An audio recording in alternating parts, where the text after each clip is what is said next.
ठीक है। First of all introduction and background में the universal immunization program, that is called UIP, is one of the largest public health programs globally, launched in India in 1985 as an expansion of the expanded program on immunization, that is called EPI, initiated in 1978. 1978 में universal immunization programme launch हुआ था और तब से इसका expansion continue जारी है। 1978 में लॉन्च हुआ, 1985 में इसका एक्सपेंशन नेशनली किया गया, 1990 में यूनिवर्सल कवरेज इसका गोल सेट किया गया और फिर 2014 के लिए मिशन इंद्रधनुष डेवलप किया गया। तो गोल क्या है? Protect every child and pregnant women against vaccine preventable disease, reducing infant mortality, morbidity and disability. तो इसका गोल अल्टीमेटली ये है कि चाइल्ड और प्रेग्नेंट वुमेन दोनों को प्रॉपर्ली वैक्सीनेट किया जाए, जिससे डिजीज प्रिवेंट की जाए और इन्फेंट्स की जो डेथ होती है उसको कंट्रोल किया जाए। इसके साथ साथ जो उससे एसोसिएटेड प्रॉब्लम्स क्रिएट होती है वो रोकी जाए और साथ में जो बच्चों में डिसेबिलिटी क्रिएट होती है वैक्सीनेशन ना होने के कारण, डिफरेंट डिफॉर्मिटीज क्रिएट होती है डिसेबिलिटी, उनको कंट्रोल या चेक किया जाए। Objectives of the UIP: number 1, reduce mortality, decrease infant and child mortality due to vaccine preventable disease. Obviously जब अगर हम कोई भी प्रॉपर केस में वैक्सीनेशन करते हैं इन्फेंट्स को और चाइल्ड को, तो उनकी मॉर्टेलिटी रिड्यूस होती है, किसी भी डिजीज से वो हर हाल में प्रिवेंट होते हैं, बचते हैं और उससे उनके जीवन की रक्षा होती है। Reduce morbidity, lower the incidence and burden of VPDs including polio, TB, diphtheria and measles. तो इस तरीके की डिजीज जो होती हैं उनसे होने से, उनके एक्स्ट्रा बर्डन होने से ही हम अपने बच्चों को बचा सकते हैं, इससे क्योंकि नंबर ऑफ केसेस जो है घटते हैं। Number universal coverage, achieve and sustain more than 90% vaccination coverage in all district and सब डिस्ट्रिक्ट। तो यूनिवर्सल कवरेज से क्या है, एक लगभग 90% तक इसका कवरेज वैक्सीनेशन का मिलता है हर डिस्ट्रिक्ट और सब डिस्ट्रिक्ट्स में। एलिमिनेट और eliminate measles, eradicate polio and eliminate maternal and neonatal tetanus. तो इसका एम और गोल इस तरीके से है कि जो मीजल्स को एलिमिनेट किया जाए पूरी तरीके से और इरेडिकेशन क्या किया जाए पोलियो का, इसके साथ साथ मैटरनल और नियोनेटल टिटनेस जो होता है उसको भी एलिमिनेट किया जाए। इक्विटी एंड एक्सेस में reach every child including those in remote, tribal, under served areas. मतलब इसका कुल मिलाकर ये भी है कि ये ऐसी जगहों तक पहुंचे जो काफी रिमोट एरियाज में है या ट्राइबल एरियाज में है, दूर दराज या आदिवासी क्षेत्र में है, वहां पे भी इनकी सर्विसेज पहुंचे ताकि सबको एक तरीके से प्रॉपर्ली वैक्सीनेशन किया जा सके। Next is strengthen system, build cold chain, एक प्रॉपर कोल्ड चेन बनाए ताकि वैक्सीन एक जगह से दूसरी जगह प्रॉपर्ली ट्रांसफर हो सके।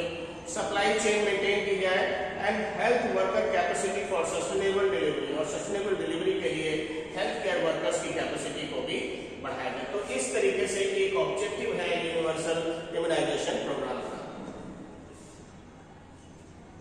Next, disease covered under UIP. Basically जो बड़ी बड़ी डिजीज हैं, tuberculosis, diphtheria, pertussis, tetanus, polio, hepatitis, haemophilus influenza B, measles, rubella, Japanese encephalitis, rotavirus diarrhoea and pneumococcal disease. तो ये इस तरीके से स्पेसिफिकली जो मेजर डिजीज है वो मेंशन की गई है। फर्स्ट ऑफ ऑल ट्यूबरकुलोसिस, इसके लिए जो वैक्सीन लगती है that is called BCG, that is called bacillus कैलामिटीग्यूरिन।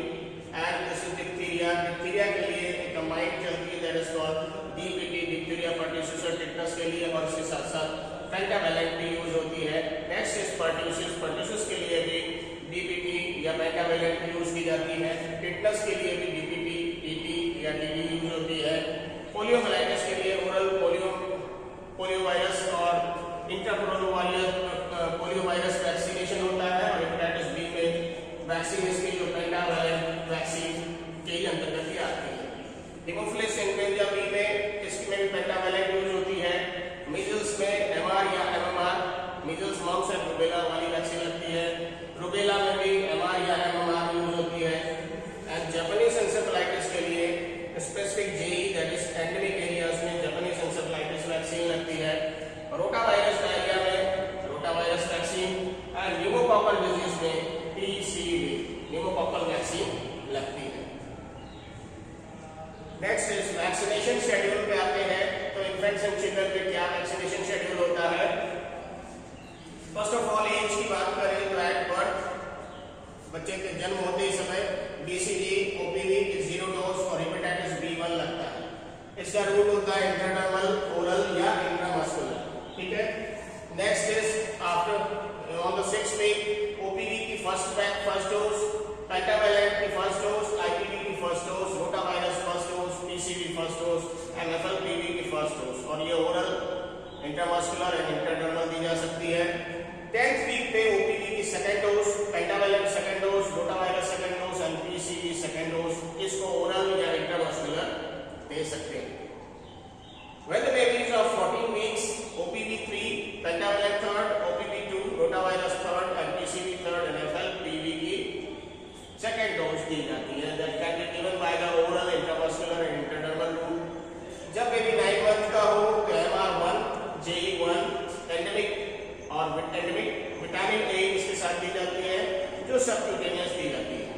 16 to 24 month में MR2, OPV booster, PPT booster 1 and JE2 PCV booster that can be given by a subcutaneous, oral and intramuscular. And when the baby occurs 5 to 6 years, we give the DPT booster second dose intramuscular.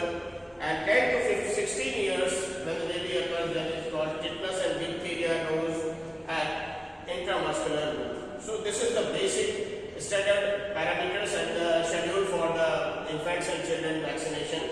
And key, basically the names of all these things are there. This is fractional IPV, this is FLPV. सबके नाम मैंने पहले से आपको बताया है। BCG is Bacillus calmette-guerin, OPV oral polio vaccine, IPV inactivated polio vaccine, FLPV is the fractional IPV, MR is equal to measles and rubella, JE means Japanese encephalitis, PCV is pneumococcal conjugate vaccine, ID means intradermal, SC means subcutaneous, IL means intramuscular. So these are the abbreviations which are being mentioned here. This is the explanation of the abbreviation.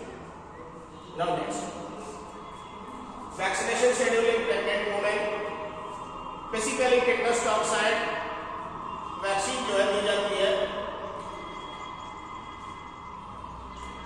that is TB1 or TB1 early pregnancy as soon as detected if never vaccinated before. अगर पहले कभी vaccinate नहीं हुए हैं तो जब early pregnancy detect हो तो ये लगती है।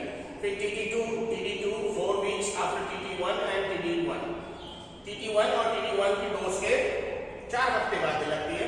It provides protection for current pregnancy. And TT booster, if received second dose in past 3 years, two doses in past 3 years, only booster needed for subsequent pregnancies. और अगर ये लगी है पहले से 3 साल पहले तो फिर बूस्टर डोज की जरूरत होती है। Why vaccinate pregnant women? क्यों करना चाहिए वैक्सीनेट प्रेग्नेंट वुमेन को? Prevent maternal tetanus death, eliminate neonatal tetanus, passive immunity transfer to newborn by placenta, protects baby before first vaccination at 6 weeks, and MNT elimination target less than 1 case per 1,000 live births. So overall thing is this, that we have to save the neonate or the fetus which is present, and that can be saved with the early vaccination with these tetanus vaccine. Now the major point is cold chain and vaccine logistics. Vaccine must be stored and transported within strict temperature ranges to maintain potency. This is the important thing. Vaccination के लिए हमेशा जब एक जगह से दूसरी जगह transport हो तो लॉजिस्टिक के साथ में हमेशा कोल्ड चेन मेंटेन की जाए। तो नेशनल कोल्ड स्टोर जो होता है वो 2 to 8 डिग्री सेंटीग्रेड पे रहता है। स्टेट वेयर हाउस 2 से 8 डिग्री और -20 डिग्री सेंटीग्रेड। डिस्ट्रिक्ट स्टोर जो होते हैं 2 to 8 degree centigrade. PHC and CSC पे भी कोल्ड चेन जो होती है कोल्ड बॉक्स 2 से 8 degree centigrade and sub centre और ILR अपनी डीप फ्रीजर में भी 2 degree centigrade to 8 degree centigrade ही रहता है। जनरली मैक्सिमम केसेस में आप देखेंगे तो जो ऑप्टिमम टेम्परेचर है इसको मेंटेन रखने का कोल्ड चेन को वो 2 से 8 डिग्री सेंटीग्रेड ही रहता है। की कोल्ड चेन इक्विपमेंट्स में ice light refrigerators that is called ILR, deep freezers for OPV, walk-in coolers WIC and freezers that is called WIF, cold boxes and vaccine carriers, ice packs and dry ice, ये सारे items हैं जो cold chain को maintain रखने के लिए required होते हैं।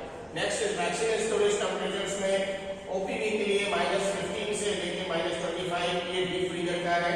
बीसीजी मीजल्स एंड एमआर के लिए 2 to 8 degree centigrade. DPT, TT, hepatitis B, pentavalent, इसमें भी 2 से 8, never freeze.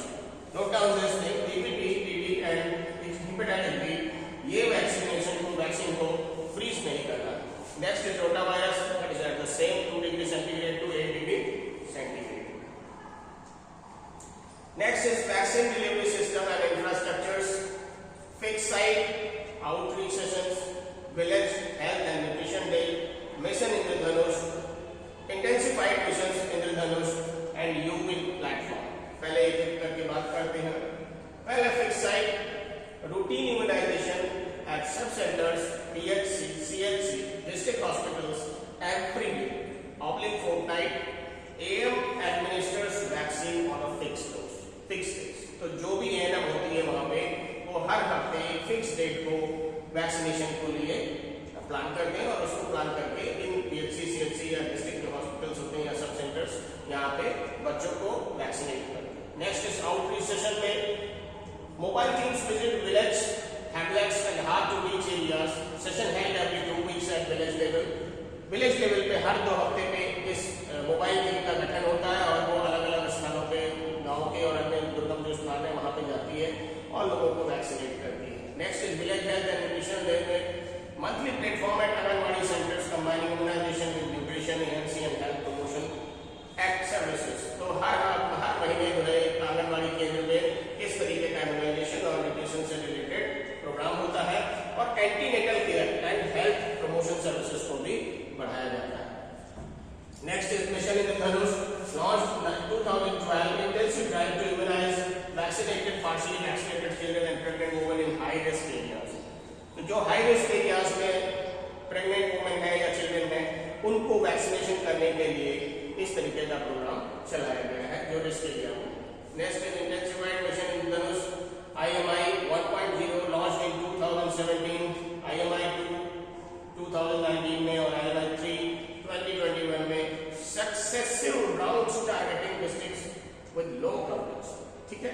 Next is UVIL platforms, digital real-time immunization tracking system launched to 2023 to register beneficiaries and monitor vaccination status। तो एक digital platform पे इस तरीके से इसको रजिस्टर करने के लिए बनाया गया ट्रैकिंग सिस्टम जो 2023 में इसको लॉन्च किया गया था और इसको रजिस्टर्ड बेनिफिशियरीज मेंटेन किया, साथ में मॉनिटर्ड वैक्सीनेशन स्टेटस को भी इसमें मेंटेन किया गया। नेक्स्ट इज मिशन इंद्रधनुष के तहत launch December 2014, named after the 7 colour rainbow covering 7 vaccines initially later expanded. ठीक है, 7 कलर जो इंद्रधनुष के होते हैं, violet, indigo, blue, green, yellow, orange and red, उसी के बेसिस पे इसको बनाया गया। So that is diphtheria, omega, tetanus, polio, tuberculosis, measles and hepatitis B. These are the 7 diseases। Mission Indradhanush के तहत 2014 से 2017 में 201 हाई फोकस डिस्ट्रिक्ट हैं, 7 वैक्सीन हैं और बाद में इनको एक्सपेंड किया गया है। Coverage rate from 65 to 76%। ठीक है। फिर इंटेंसिफाइड MI 1 में ये लॉन्च 2017-18 में, इसमें 101 district, 52 urban areas, all unvaccinated children जो 2 साल से कम थे जिनको वैक्सीन नहीं लगी थी, added new antigens that is called Japanese encephalitis and PCV pneumococcal vaccine. Next is intensified MI 2 2019-20 में, इसमें 2072 डिस्ट्रिक्ट पर टारगेट किए गए। Focus on high risk pockets, जो हाई रिस्क जोन थे उनको इसमें लिया गया। COVID disruption led to IMI 30। तो कोविड के कारण जो है ये प्रोग्राम जो है IMI का डिस्टर्ब हुआ थोड़ा सा। Next, intensified in MI 3.0/4.0 in 2021-23, 2021 से 23 के बीच में post COVID catch up, hard to reach areas, 90% plus full immunization target achieve.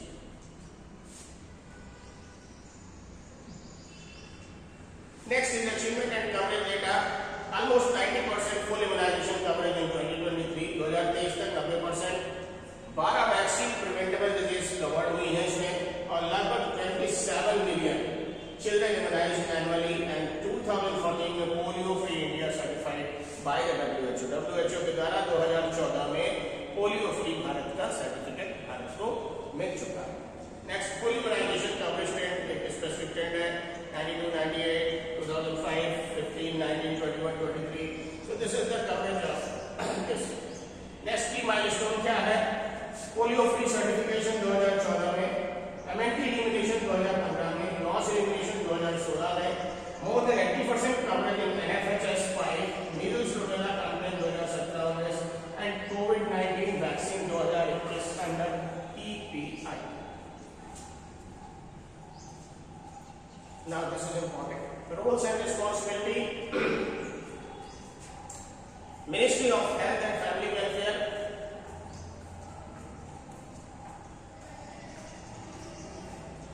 अगर इसकी बात करें तो इसमें policy formulation, procurement of vaccines, national guidelines and monitoring, ये इतनी चीजों को एक तरीके से गवर्न करते हैं। मेनली पॉलिसी बनाना, फिर प्रोक्योरमेंट करना, वैक्सीन की खरीद करना, नेशनल गाइडलाइंस को बनाना और उसके साथ में पूरी चीजों की मॉनिटरिंग भी करना। स्टेट हेल्थ डिपार्टमेंट का क्या रोल है? स्टेट लेवल प्लानिंग बनाते हैं, प्रोक्योरमेंट सप्लीमेंट्स करते हैं, ट्रेनिंग करते हैं, मॉनिटरिंग कवरेज करते हैं। ठीक है, जिसमें ट्रेनिंग का पार्ट भी इंक्लूड हो गया। डिस्ट्रिक्ट हेल्थ में डिस्ट्रिक्ट माइक्रो प्लानिंग, माइक्रो छोटे लेवल पे प्लानिंग होती है। लॉजिस्टिक्स पे चाहिए होते हैं, मैनेजमेंट उनका करते हैं। सुपरवाइजरी विजिट्स, उन चीजों को ऑब्जर्व करने के लिए सुपरवाइजरी विजिट की भी जरूरत होती है और साथ में जो डेटा मेंटेन हुआ है उस डेटा को रिव्यू भी किया जाता है। Next is medical officers at PHC, session planning, vaccine intent, monitoring session sites and cold chain, ये सारी जिम्मेदारी मेडिकल ऑफिसर की होती है PHC के। ऑक्सिलरी नर्स, जिसको मिडवाइफ या ANM भी कहते हैं, frontline vaccinator, beneficiary, tracking outreach sessions and default tracing, इनकी जिम्मेदारी है। हर चीज में ज्यादातर जो बड़ा रोल होता है वो ANM का ही होता है, क्योंकि वो बीच की कड़ी होती है, याद रखिएगा। Next, ASHA anganwadi workers, community mobilization, tracking due to beneficiaries and accompanying to the sessions. तो ये सारी चीजें आशा बहू के भी द्वारा या आशा वर्कर्स के द्वारा किया जाता है। Next, challenges in the UIP।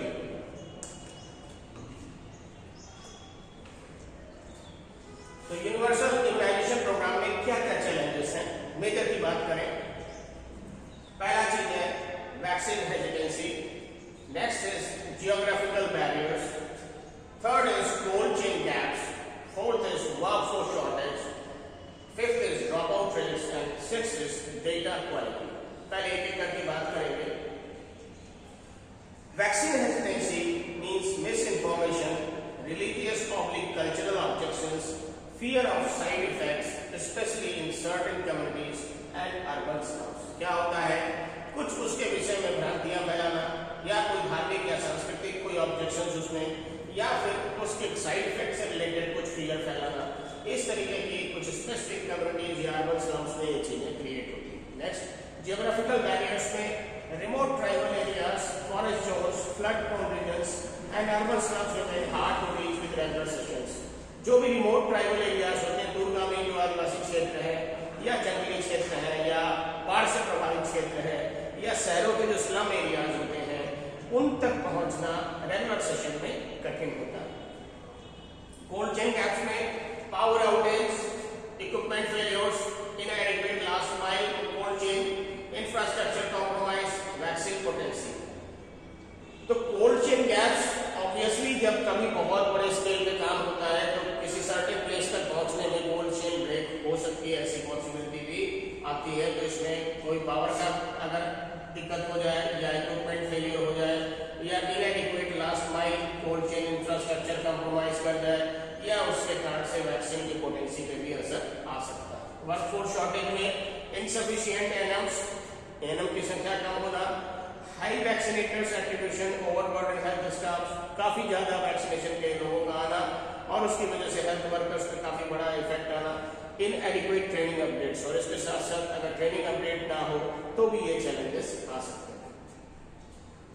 Drop out rates में high drop out between DPT 1 and DPT 3, almost 15 to 20% ये इतना बीच में गैप होता है, इतने लोग जो है बीच में हो सकता न दोबारा आए। ट्रैकिंग डिफॉल्टर्स के मेन चैलेंज इन मोबाइल और माइग्रेंट पॉपुलेशन, और ये उनको ट्रैक करना, मोबाइल जो लोग चलते फिरते हैं या फिर वो जनसंख्या जो एक जगह से दूसरी जगह मोबिलाइज करती है, उनको ट्रैक करना कठिन होता है। नेक्स्ट जियोग्राफिकल बैरियर्स में मैं बताया दिया, वर्कफोर्स शॉर्टेज बता। Next is data quality.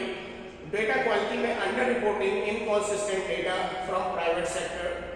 जब अगर अंडर रिपोर्टिंग मतलब प्रॉपर रिपोर्टिंग ना हो और या उसे डेटा कम मिले या इनकंसिस्टेंट डेटा मिले प्राइवेट सेक्टर से, साथ में delays in HMIS update, lack of real time monitoring, तो ये सब चीजें जो है इंफॉर्मेशन और डेटा गैदरिंग की, इसमें एक बड़ा चैलेंज होता है क्योंकि टाइम से चीजें अवेलेबल ना होना, या फिर उसमें कोई जो फाइंडिंग्स है वो स्पेसिफिक ना मेंशन हो, या फिर जो डेटा एंट्री है वो एक्यूरेट या बिल्कुल 100% प्रॉपर ना हो, तो जिसकी वजह से कई सारे डेटा से रिलेटेड जो है इश्यूज क्रिएट होते हैं। Next is newer vaccines and recent additions to AIP। कुछ जो नई वैक्सीन इसमें ऐड हुई है 2011 में हेपेटाइटिस बी यूनिवर्सल में ऐड हुई है, 2014 में inactivated polio vaccine that is called IPV, 2015 में पेंटावैलेंट वैक्सीन, 2016 में measles and rubella that is called MR, 2016 में रोटावायरस वैक्सीन, 2017 में न्यूमोकॉकल कंजुगेट वैक्सीन, 2021 में कोविड-19 vaccine that is called Covaxin और कोविशील्ड, एंड 2023 में HPV vaccine that is called Cervavac. ठीक है, तो इस तरीके से ये सारे नए कॉम्बिनेशंस इसमें जोड़े गए हैं। Now the next point is monitoring and surveillance of AEFI, that is programme monitoring. HMI is that is called Health Management Information System. Child immunization registered at sub-centers levels, current evaluation surveys, national family health surveys, supervisory checklist and field visits, and using digital beneficiary tracking 2023। तो ये programme monitoring के कई सारे parameters और channels हैं जिनके through programme monitoring की जाती है। Next is AEFI, that is called Adverse Events Following Immunization, adverse events following immunization। Minor में this is common features, pain, oblique swelling at site, mild fever, irritability, ये common features हैं।